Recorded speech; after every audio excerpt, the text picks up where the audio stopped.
दुनिया हर बीतते घंटे पर यह कयास लगा रही थी कि न जाने कब रूस यूक्रेन पर हमला कर देगा, लेकिन किसी को नहीं पता था कि रूस के राष्ट्रपति व्लादिमीर पुतिन के दिमाग में क्या चल रहा है। रूस ने भले ही अपने 1 लाख से ज्यादा सैनिकों को यूक्रेन के पास तैनात कर रखा था, लेकिन ये सैनिक यूक्रेन को नहीं बल्कि अमेरिका को अपनी ताकत दिखा रहे थे।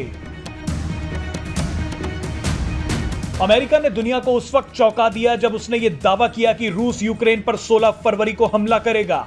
यूक्रेन के राष्ट्रपति व्लादिमीर ज़ेलेंस्की ने एक वीडियो संदेश में यह तक बोल दिया कि हमें जानकारी मिली है कि कुछ ही घंटों में हमारे देश पर हमला हो सकता है।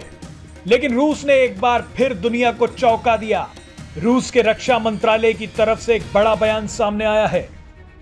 जंग की आशंका के बीच रूस ने कहा है कि यूक्रेन की सीमा पर तैनात कुछ सैन्य टुकड़ियों को अपने ठिकानों पर वापस बुला लिया गया है।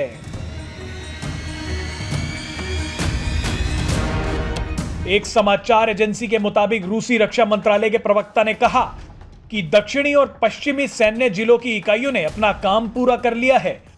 वो पहले से ही अपने वाहनों में सामान को लोड कर रहे थे और आज उन्होंने चौकियों में वापस लौटना शुरू कर दिया है।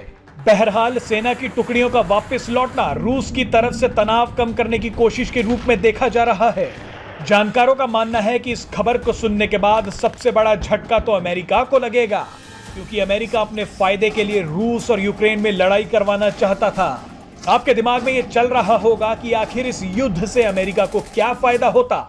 तो चलिए आसान भाषा में आपको इसका पूरा गणित समझाते हैं। दरअसल रूस और यूक्रेन को लड़ाने के पीछे अमेरिका तेल और हथियारों का गंदा खेल खेल रहा था। आपको बता दें कि पूरा यूरोप रूस की गैस और तेल सप्लाई पर निर्भर करता है।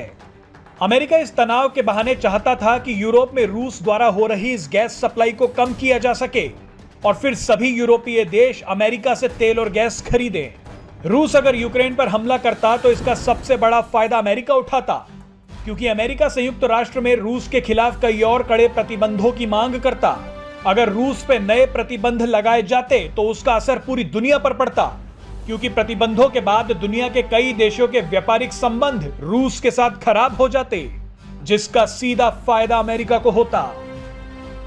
अमेरिका रूस को युद्ध में उलझाकर उसे आर्थिक रूप से भी अस्थिर करना चाहता था, क्योंकि युद्ध के दौरान किसी भी देश का बड़ी मात्रा में पैसा, समय और जान माल का नुकसान होता है। एक युद्ध किसी भी देश को कई साल पीछे धकेल देता है। लेकिन पुतिन अमेरिका की इस चाल को पहले ही दिन से जानते थे और वो केवल अमेरिका को उसी के खेल में मात दे रहे थे। Presenting B News app, available on Google Play and App Store. Download it now.